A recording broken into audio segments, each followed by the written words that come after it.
Alright, for this problem we want to construct a truth table for the given statement. And reading this statement is actually one of the hardest things to do because number one, you have two sets of parentheses, this one and this one. So the first one is going to be read as P or Q because this symbol right here is read as OR.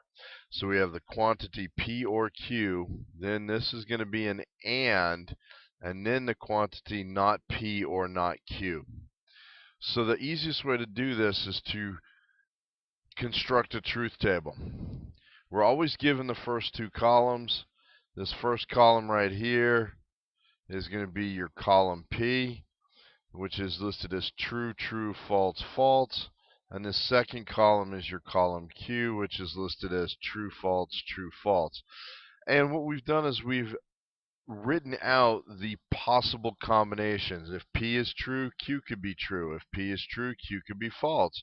If P is false, Q could be true. If P is false, Q could be false. So now we're going to go to this next column. So this is the first column that we're going to fill in. And it is going to be not P, which means that it's going to be the negative or the negation or the opposite of whatever P is. Since it's true here we're going to write not P as false. Same logic holds for this one. Then this becomes true because over here the entry is false, and this is also true. Then we're going to go ahead and we are going to do not Q. Well, since Q is true here, this becomes false.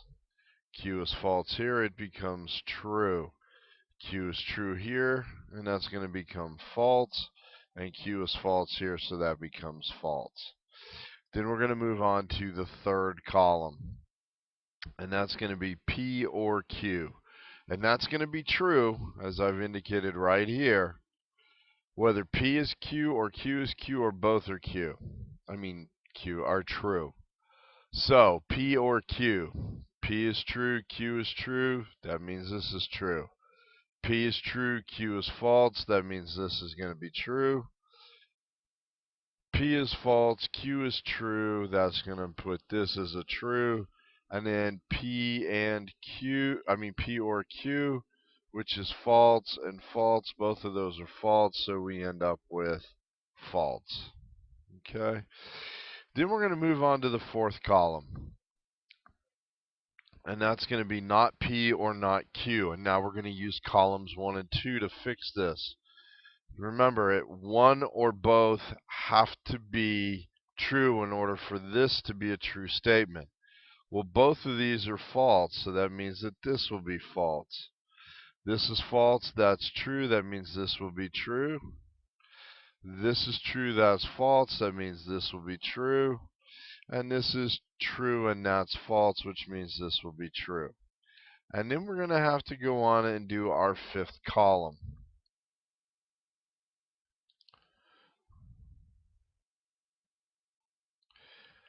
And then we're simply going to use the fact that we're looking at P or Q and not P or not Q, which means that whatever P or Q is and whatever not P or not Q is, we're going to combine them using an AND statement. Now remember down here, it says it means it is true if both statements are true.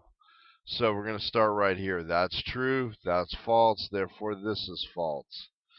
That's true, this is true, therefore this would be true. That's true, therefore this would be true.